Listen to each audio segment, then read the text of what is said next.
The Premier has inspected the $500 million redevelopment of Nyrstar's Port Pirie lead smelter, which is helping secure the future of hundreds of local jobs. The build is backed by the state government, and the Premier says he'd consider a similar investment in struggling regional communities. Port Pirie's Nyrstar lead smelter had once faced an uncertain future, but a $514 million redevelopment means it's here to stay. How long will this investment last?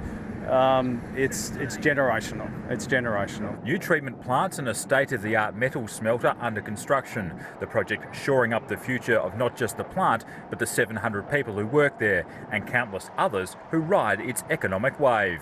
There is a positivity here which will then filter out into the Upper Spencer Gulf, into other parts of regional South Australia. The Port Pirie environment and the health of residents also set to benefit, with significant cuts in emissions expected once the redevelopment is finished. With the targeted lead abatement program also in place, I think we'll see some really positive outcomes from lead reduction over the years to come.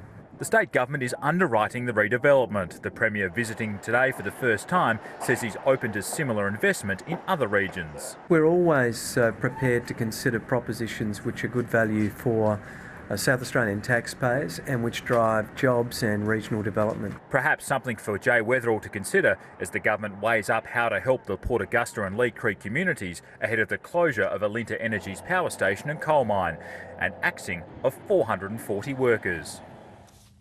Now, Rory McLaren is live in Port Pirie. And Rory, as well as long-term jobs, this project has created some short-term employment too.